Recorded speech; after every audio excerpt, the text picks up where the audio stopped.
साथियों नमस्कार और आप सभी का स्वागत है आपके अपने चैनल कृष्णा MPPSC पर। साथियों, सहायक कुल सचिव परीक्षा 2022 के रिवीजन के अंतर्गत हम आज 14वीं क्लास में सूचना का अधिकार अधिनियम 2005 यानी कि RTI एक्ट के बारे में पढ़ेंगे। चलिए इसे शुरू करते हैं। देखिए, सबसे पहले हम जानेंगे सूचना का अधिकार। ठीक है, देखिए सूचना का अधिकार, राइट टू इन्फॉर्मेशन, सरकारी कामकाज के बारे में जनता को जानने का अधिकार सूचना का अधिकार होता है। यह सरकार में गोपनीयता के विपरीत खुलापन सुनिश्चित करने का अधिकार होता है। ठीक है, और ये 2005 में मई में पारित हुआ था। 1 फरवरी 2006 से यह लागू है। ठीक है, चलिए आगे देखते हैं। देखिए, सूचना का अधिकार अधिनियम 2005 RTI एक्ट 2005। ठीक है, ये जो है इसके बारे में हमें कुछ चीज़ें समझनी होंगी। देखिए, इसमें कुल 6 अध्याय हैं और 6 अध्याय के अंतर्गत 31 धाराएं हैं और इसमें 2 अनुसूची हैं। ठीक है, चलिए आगे देखते हैं। देखिए दोस्तों, सूचना का अधिकार अधिनियम 2005 यानी कि RTI एक्ट 2005, ठीक है, यह 2005 का 22वां एक्ट है। ठीक है, 22 नंबर का। ठीक है, चलिए देखिए दोस्तों, इसको हम जल्दी जल्दी समझते हैं। सूचना का अधिकार अधिनियम 2005, ठीक है, देखिए इसमें क्या है, अध्याय 1 में 2 धाराएं हैं। ठीक है, कौन कौन सी, पहली और दूसरी। ठीक है, पहली धारा में क्या है, देखिए पहली धारा में संक्षिप्त नाम, विस्तार और प्रारंभ। ठीक है, और दूसरी धारा के अंतर्गत परिभाषाएं आ जाती हैं।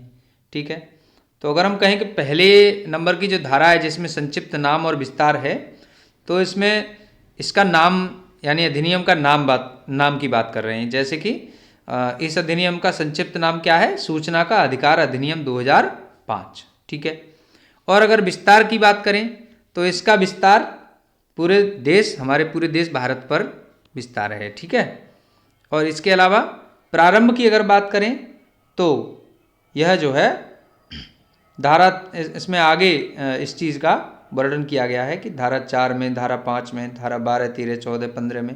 ठीक है, इन सब चीज़ों में आगे इसके आगे कुछ नियम दिए गए हैं। और इसके अलावा हम बात करें परिभाषाओं की, तो देखिए दूसरे नंबर की धारा में परिभाषाएं हैं। आमतौर पर जो भी अधिनियम बनाए जाते हैं उनमें सब में दूसरे नंबर पर परिभाषाएं ही होती हैं। तो परिभाषाओं की बात करें तो इसमें जो है अलग अलग जो अधिनियम के अंतर्गत शब्द प्रयोग किए गए हैं उन सभी शब्दों की, है ना, परिभाषाएं दी गई हैं। ठीक है, चलिए जैसे अगर हम बात करें केंद्रीय सूचना आयोग, ठीक है, तो इसको परिभाषित किया गया है ना।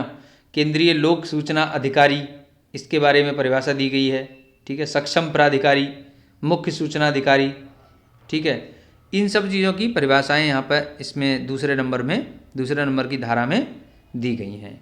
ठीक है, चलिए आगे देखते हैं। देखिए दोस्तों, अध्याय 2 की बात करें अगर, तो अध्याय 2, ठीक है, अध्याय 2 का नाम क्या है, सूचना का अधिकार और लोक प्राधिकारियों की बाध्यताएं। ये अध्याय 2 का नाम है और इसमें जो धाराओं का क्रम है वह 3 से लेकर के 11 तक है। ठीक है, 3 नंबर की धारा है। ठीक है, ऐसे ही 4 नंबर, 5 नंबर, 6, 7, 8, 9, 10, 11, ये यहाँ तक दिया गया है। देखिए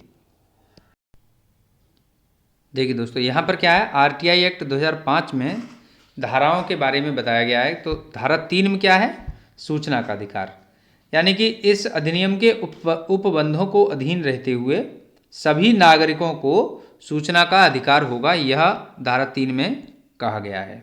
ठीक है, धारा 4 की बात करें तो धारा 4 में लोक प्राधिकारियों की बाध्यताएं। ठीक है, यानी कि जो लोक प्राधिकारी होंगे वे सभी इस नियम के अंतर्गत जो अधिनियम के अंतर्गत जो भी नियम बनाए गए हैं उन नियमों के अंतर्गत ही रह करके अपना कार्य निर्वहन करेंगे। तो ये सीमाएं और बाध्यताएं इसमें धारा 4 में बताई गई हैं।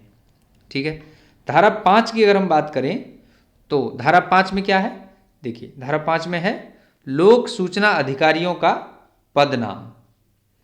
ठीक है, लोक सूचना अधिकारियों के पदनाम का मतलब ये है कि इस अधिनियमन के 100 दिन के भीतर, ठीक है, जो भी अधिकारी इस अधिनियम के अंतर्गत सूचना देने के लिए प्राधिकृत किए गए हैं उनके अपने नाम, ठीक है, इसमें बताया गया है।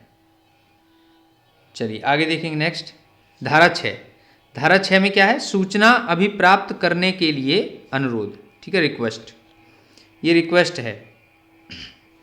तो इसमें क्या है? कोई व्यक्ति जो इस अधिनियम के अधीन कोई सूचना अभिप्राप्त करना चाहता है, लिखित में या इलेक्ट्रॉनिक युक्ति के माध्यम से, अंग्रेजी या हिंदी में, या उस क्षेत्र की भाषा में, है ना, जिसमें आवेदन किया जा रहा है, राजभाषा में, ऐसी फीस के साथ, ठीक है। तो ये रिक्वेस्ट धारा 6 के अंतर्गत बताई गई है, ठीक है। चलिए आगे देखेंगे। देखिए दोस्तों, धारा 7 में क्या कहा गया है? अनुरोध का निपटारा, ठीक है। जो भी रिक्वेस्ट डाली गई है सूचना मांगने के लिए, तो उसका निपटारा, यानी कि जो भी रिक्वेस्ट मांगी गई है उस व्यक्ति के लिए, या जिस भी व्यक्ति, संस्था या जो भी है उसके लिए 48 घंटे के भीतर, ठीक है, जहाँ पर व्यक्ति के जीवन या स्वतंत्रता की बात हो, ठीक है, तो 48 घंटे के भीतर वह सूचना उपलब्ध कराई जाएगी। इस तरह अनुरोध का निपटारा, और अलग अलग जो अनुरोध या रिक्वेस्ट डाली जाएंगी उनके लिए अलग अलग तरीके की टाइम लिमिट बताई गई है, ठीक है। जो लोक सूचना अधिकारी है वह अनुरोध की प्राप्ति के 30 दिन के भीतर सूचना को प्रदान करेगा, ठीक है, 30 दिन के भीतर, ठीक है। अगर जीवन और स्वतंत्रता की बात है तो वहाँ पर वो 48 घंटे के भीतर होगा। धारा 8 की अगर हम बात करें तो यहाँ पर क्या है? सूचना के प्रकट किए जाने से छूट, ठीक है। यानी कि यहाँ पर क्या है? राज्य की सुरक्षा, वैज्ञानिक या आर्थिक हित, यानी देश हित, भारत की प्रभुता और अखंडता, ठीक है, इन सब चीज़ों पर अगर सूचना प्रकट करने से प्रतिकूल प्रभाव पड़ता हो, ठीक है, तो वहाँ पर यह सूचना के प्रकट किए जाने से छूट, यानी सूचना नहीं दी जाएगी, ऐसा प्रावधान है धारा 8 में, ठीक है। धारा 9 की अगर हम बात करें तो इसमें क्या है? कतिपय मामलों में पहुँच के लिए अस्वीकृति, ठीक है।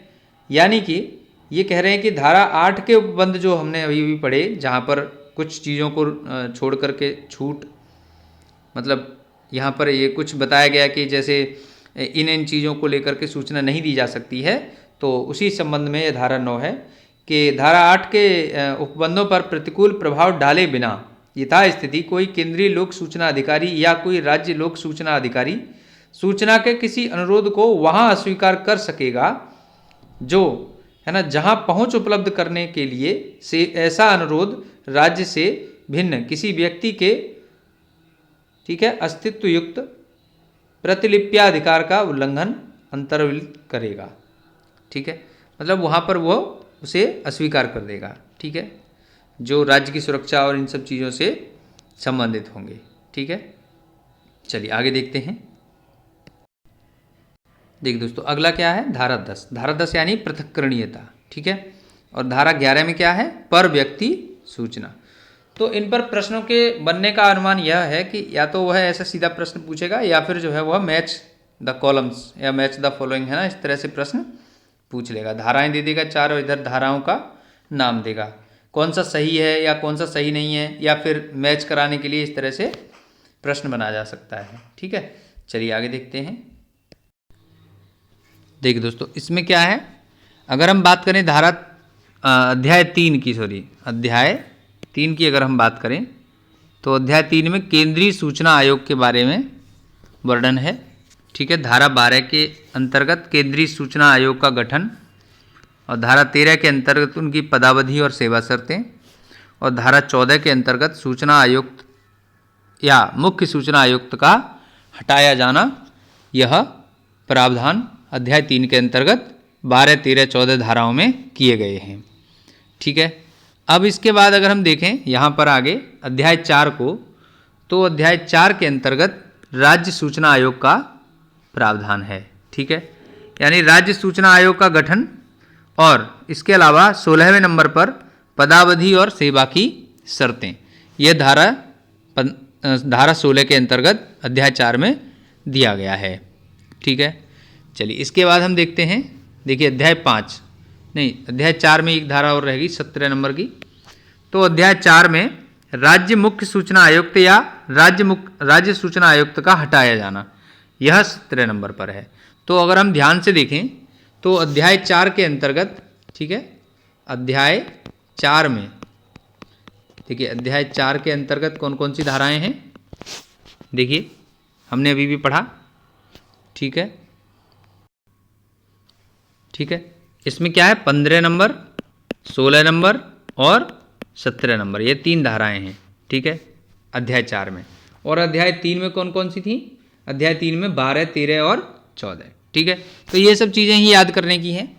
इसके अलावा देखिए अध्याय 5 में अगर हम बात करें तो सूचना आयोगों की शक्तियाँ और कृत्य, अपील तथा शास्तियाँ। ठीक है, देखिए 18 नंबर में सूचना आयोगों की शक्तियाँ और कार्य, 19 नंबर में अपील और 20 नंबर में शास्ति का प्रावधान है। ठीक है, पेनल्टी का। अध्याय 6 में बात करें तो प्रकीर्ण, देखिए यहाँ पर क्या है अगर हम देखें, देखिए तो ये लास्ट चैप्टर है और इसमें जो है 21 से लेकर के 31 तक धाराएं हैं। ठीक है, 21 से लेकर 31। देखिए 21 में नंबर में क्या है, सद्भावपूर्वक की गई कार्रवाई के लिए संरक्षण, अधिनियम का अध्यारोही प्रभाव होना 22 नंबर में है। 23 नंबर में न्यायालयों की अधिकारिता का वर्जन। 24 नंबर में अधिनियम का कतिपय संगठनों को लागू न होना। 25 नंबर में मॉनिटर करना और रिपोर्ट करना। 26 नंबर में समुचित सरकार द्वारा कार्यक्रम तैयार किया जाना। 27 नंबर में नियम बनाने की समुचित सरकार की शक्ति। 28 नंबर में नियम बनाने की सक्षम प्राधिकारी की शक्ति। 29 नंबर में नियमों का रखा जाना और 30 नंबर में कठिनाइयों को दूर करने की शक्ति और 31 नंबर में निरसन, ये दिया गया है। ठीक है, इसके बाद यहाँ पहली अनुसूची और दूसरी अनुसूची दी गई है, यानी कि 2 शेड्यूल इसमें दिए गए हैं।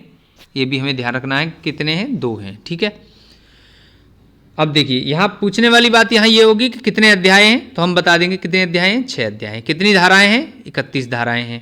ठीक है, ये पूछ लेगा कि 5वें अध्याय में कितनी कौन कौन सी धाराएं हैं, तो वो बता देंगे। ठीक है, इस तरह से। अब हम इसके बाद चलेंगे आगे, देखिए जो इसमें एक संशोधन हुआ है उसके बारे में बात करेंगे। ठीक है,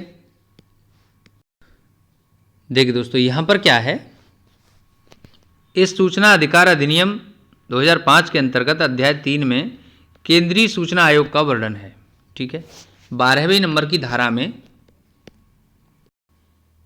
यह कहा गया था केंद्रीय सूचना आयोग का गठन। ठीक है, केंद्रीय सरकार राजपत्र में अधिसूचना द्वारा केंद्रीय सूचना आयोग के नाम से ज्ञात एक निकाय का गठन करेगी जो ऐसी शक्तियों का प्रयोग या ऐसे कृत्यों का पालन करेगा जो उसे इस अधिनियम के अधीन सौंपे जाएं। ठीक है, तो उन्होंने ये बताया कि केंद्रीय सूचना आयोग, देखिए मुख्य सूचना आयुक्त और 10 से अनधिक उतनी संख्या में केंद्रीय सूचना आयुक्त जितने आवश्यक समझे जाएं। ठीक है, मतलब 10 से ज़्यादा नहीं होंगे। ठीक है, और एक मुख्य सूचना आयुक्त होगा। तो ये नियुक्ति, अब देखिए नियुक्ति कौन करेगा, देखिए नियुक्ति इसकी राष्ट्रपति करेंगे। ठीक है, और ये राष्ट्रपति करेंगे कैसे, एक समिति बनाएंगे उसकी सिफारिश पे। समिति कैसे बनेगी, प्रधानमंत्री जो कि समिति का अध्यक्ष होंगे, लोकसभा में विपक्ष के नेता। ठीक है, और प्रधानमंत्री द्वारा नॉमिनेट किए गए मंत्रिमंडल से एक मंत्री जी। ठीक है, ये लोग मिलकर के चयन करेंगे मुख्य सूचना आयुक्त और सूचना आयुक्तों का। ठीक है, राज्य के मामले में यह मामला मुख्यमंत्री और, ठीक है, और विधानसभा में विपक्ष के नेता और मुख्यमंत्री द्वारा नाम निर्दिष्ट कोई व्यक्ति या कोई मंत्री, वो लोग मिलकर के एक समिति बना करके और उसके एक नाम बताएंगे और राज्यपाल वहाँ नियुक्ति करेंगे। ठीक है, तो ये चीज़ है। अब देखिए यहाँ क्या है, इसके बाद हम इसमें आगे देखेंगे पदावधि और सेवा शर्तें। देखिए मामला ये है कि जो इस आरटीआई एक्ट 2005 में, ठीक है, देखिए 2005 में ये चीज़ें शामिल की गई थी। ठीक है, क्या क्या था, देखिए हम देख रहे हैं यहाँ पे पदावधि और सेवा शर्तें। देखिए 13 नंबर की धारा में है, मुख्य सूचना आयुक्त उस तारीख से जिसको वह अपना पद ग्रहण करता है, 5 वर्ष की अवधि के लिए पद धारण करेगा और रीअपॉइंटमेंट के लिए पात्र नहीं होगा, ठीक है ना, दोबारा से उसको अपॉइंट नहीं किया जाएगा।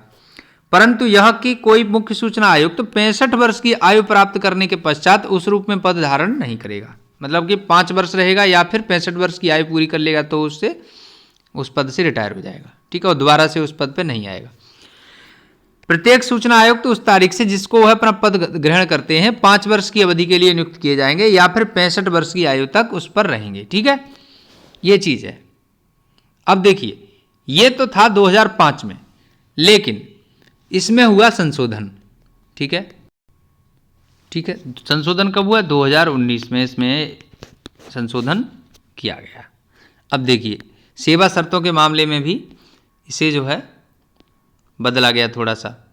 देखिए दोस्तों, सेवा शर्तें जो है तब तक जो है कौन बनाता था? देखिए यहाँ पर दिया गया है धारा 13 के 5वें नंबर में, देखिए धारा 13 के 5 में, संदेय वेतन और भत्ते तथा सेवा के अन्य निबंधन तथा शर्तें मुख्य सूचना आयुक्त की वही होंगी जो मुख्य निर्वाचन आयुक्त की हैं, सूचना आयुक्त की वही होंगी जो निर्वाचन आयुक्त की हैं, ठीक है। ये चीज़ें यहाँ पर सेट पहले से 2005 में की गई थी, ठीक है।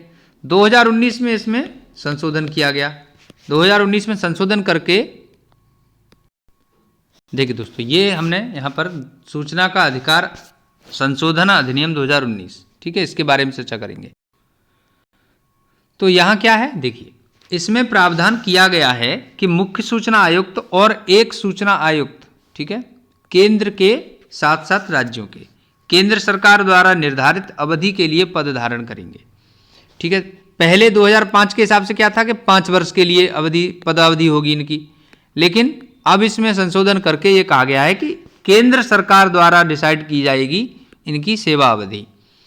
इस संशोधन से पहले इनका कार्यकाल 5 वर्ष के लिए तय किया गया था, ठीक है। आगे देखिए, इसमें प्रावधान किया गया है कि मुख्य सूचना आयुक्त और सूचना आयुक्त केंद्र के साथ साथ राज्यों के वेतन भत्ते और अन्य सेवा संबंधी शर्तें केंद्र सरकार द्वारा निर्धारित की जाएंगी। देखिए दोस्तों, पहले क्या होता था? पहले ये चुनाव आयुक्तों के समान थी, ठीक है, जो निर्वाचन आयुक्त हमारे देश में हैं उनके अनुसार थी, ठीक है। देखिए यहाँ पर मेंशन है, इस संशोधन से पूर्व मुख्य सूचना आयुक्त के वेतन भत्ते और सेवा शर्तें मुख्य चुनाव आयुक्त के समान थी और सूचना आयुक्त के वेतन भत्ते और अन्य सेवा संबंधी शर्तें एक चुनाव आयुक्त राज्यों के मामले में राज्य चुनाव आयुक्त के समान थी, ठीक है। तो ये चीजें यहाँ पर संशोधित की गई हैं, ठीक है।